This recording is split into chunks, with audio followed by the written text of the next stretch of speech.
আসসালামু আলাইকুম। কেমন আছেন সবাই? আশা করছি ভালো আছেন। আজকে যেই রেসিপিটা দেখাবো তার জন্য মশলা তৈরি করছি। এখানে ধনিয়া, জিরা আর একটু জিরা, একটু ধনিয়া, একটু মৌরি আর দুটা শুকনা মরিচ ভেজে নিলাম। ওটাকে গুঁড়া করে রেখে দিয়েছি। দিয়ে দিলাম 2 কাপ আটা, একটু লবণ আর একটু 2 চামচের মতো গুঁড়া দুধ, না দিলেও চলবে। একটু ভালো করে মেখে নিচ্ছি। আর এটাকে এত মজাদার আজকে একটা রেসিপি শেয়ার করছি না, এটা বানালে মুখে লেগেই থাকবে। খাস্তা খাস্তা পুরি, বড় বড় হোটেলে এই সব পুরি অনেক দাম দিয়ে বিক্রি করে। 5 চামচ তেল দিয়ে দিলাম, সামান্য একটু ঘি মেশানো, যদি একটু ঘি মেশা থাকে তাহলে ঘ্রাণটা ভালো আসে।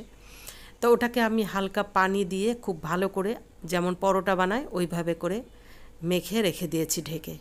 এদিকে 7-8টার মতো আলু নিয়েছি সিদ্ধ করে, সেটাকে গ্রেট করে নিচ্ছি। আর এর মধ্যে কি কি মেশাবো সেগুলো শেয়ার করছি, দেখতে থাকুন, ভালো লাগবে। আর আমরা যে হোটেলের সাধারণ পুরিগুলো খাই, সেই পুরিগুলোর পুরের ভিতরে কিন্তু অতটা পুর থাকে না। আর আমি এখানে ভরপুর পুর দিব। আর কিভাবে লেয়ার তৈরি করব, মচমচে হবে, লেয়ারযুক্ত, খুবই মজাদার। দিয়ে দিলাম ভাজা মশলা থেকে 2-3 চামচের মতো। তারপরে দিয়ে দিলাম এই তো ধনেপাতা কুচি, একটু সামান্য হলুদ, একটু মরিচের গুঁড়া, ঝালটা একটু কম লাগবে এর জন্য দিয়ে দিলাম। দিয়ে ভালো করে মেখে নেব। ভাজা মশলাটার জন্য এই মানে পুরীর যে পুরটা আছে, এটা খেতে লাগবে অসাধারণ। একদম সাধারণ পুরীর চেয়েও হোটেলের মতো, বড় বড় হোটেলের মতো পুরীর মতো লাগবে। তাই আপনাদের মাঝে শেয়ার করলাম, এটা কি বানাতে পারেন। বানালে কিন্তু একদম আপনাদের মানে অনেক উপকারে আসবে, খেতে ভালো লাগবে। ফ্রোজেন করেও রেখে দিতে পারবেন। আমি তো ফ্রোজেন করে রাখবো, এই জন্য একটু বেশি করে বানালাম। আর পুরটা যে এত দারুণ ঘেরান আর এত সুন্দর খেতে হয়েছে না, এটা আপনি পুরটা যত ভালো হবে তত ভালো হবে, মানে ভালো লাগবে। আমি তো লেচিগুলো একটু মোটা মোটা করে নিয়েছি, আমি এটা ডিজাইন করে নিব। আর এটাকে কিভাবে করব, আর ঢেকে রাখতেছি যেহেতু শক্ত হয়ে যাবে, এই কারণে আমি ওটাকে রুটিওয়ালা পিরিয়ডটাকে সরে রেখে এখানেই আমার কমফোর্টেবল মনে হতেছে, এই জন্য এখানেই করে নিলাম।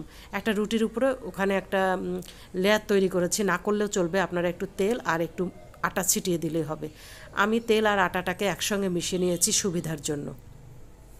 তো কীভাবে ডিজাইনটা করলাম দেখতেই পেলেন, আর একটা করে দেখাচ্ছি। এভাবে যদি ডিজাইনটা করে আজকের পুরিটা বানান আপনারা, একদম কলকাতার পুরিগুলোর মতন হয়ে যাবে। ওনারা বড় বড় হোটেলের মধ্যে, আমাদের দেশেও বড় বড় হোটেলের মধ্যে এই ধরনের পুরিগুলো অনেক দাম দিয়ে বিক্রি করে। খেতেও ভালো লাগে, যেমন ঘেরান তেমন খেতে সুন্দর। এইভাবে লেয়ার করবেন, তাহলে দেখবেন আমি কিভাবে বানাচ্ছি একটু দেখুন, তাহলেই বুঝতে পারবেন। আমি কিন্তু এখনও পুর দেইনি, আমি ডিজাইনটা তৈরি করছি। পিছনের দিকে এরকম ফাঁকা করে নিলাম, আর যেই দিকে আমি প্রথমে মুড়িয়ে রেখেছিলাম সেই জায়গায় একটা গর্ত করে নিলাম বাটির মতো করে। আর একটু মুঠো মুঠো করে এই যে পুরটা দিয়ে দিচ্ছি। সাধারণ হোটেলে কি এইরকম পুর দেয়? দেয় না, পুর তো দেখাই যায় না। আর এটার মধ্যে শুধু দেখবেন, ভিতরে যখন ফেটে খাবেন তখন মনে হবে যে কি খাচ্ছি একটা। এত দারুণ একটা রেসিপি শেয়ার করলাম। আপনারা আমার রেসিপি দেখে যদি কোনো এক জায়গায় ভালো লেগে থাকে, একটু উপকার হয়ে থাকে, তাহলে একটা লাইক দিয়ে দিবেন। আর লাইক দিতে কিন্তু কোনো টাকা পয়সা লাগে না, তাই না? আপনাদের আমি আপনজন মনে করে আমি আপনাদের মাঝে শেয়ার করি এই রেসিপিগুলো। হিংসা মারাত্মক পাপ, হিংসা করা কিন্তু মারাত্মক পাপ। আমরা যারা নামাজ পড়ি, নামাজ পড়ে যদি আমরা মনের ভিতরে হিংসা রাখি, তাহলে কিন্তু আমাদের সেই নামাজ একদম হবে না। সেটা আপনারাও জানেন, আমিও জানি। আপনাদের ভালোবেসে আমি রেসিপিগুলো শেয়ার করি, আমার ভালো লাগে রেসিপিগুলো শেয়ার করতে। কোনো না কোনো জায়গায় তো ভালো লাগে। একটা একটা লাইক দিলে কিন্তু আপনাদের কোনো অসুবিধা হবে না, কিন্তু অন্তরের মধ্যে কোনো হিংসা রাখা যাবে না। হিংসা রাখলে আপনাদের নামাজ কিচ্ছুই হবে না। দেখেন কত সুন্দর একটা রেসিপি শেয়ার করলাম, একটা লাইক দিতেই পারেন। এর চেয়ে খারাপ খারাপ রেসিপির মধ্যে অনেকে লাইক দেয়, শেয়ার করে, কমেন্ট করে, কিন্তু আমি চাই আপনারা আমাকে বেশি বেশি করে কমেন্ট করুন, শেয়ার করুন এবং লাইক দিন।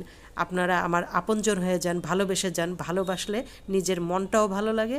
হিংসা একদম পুষবেন না, লাইক একটা দিয়ে যাবেন, তাহলে আমার এই কষ্ট করে যে রেসিপিগুলো দিচ্ছি তাতে আমার ভালো লাগবে। আপনাদের আমি আবার রিকোয়েস্ট করলাম, দেখুন কত মচমচে, কত সুন্দর লেয়ার হয়েছে।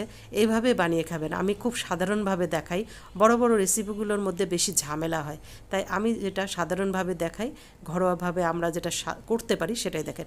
গরমের জন্য আমি ভালোভাবে ভাঙতে পারতেছি না, লেয়ারগুলো ভেঙে ভেঙে আসতেছে।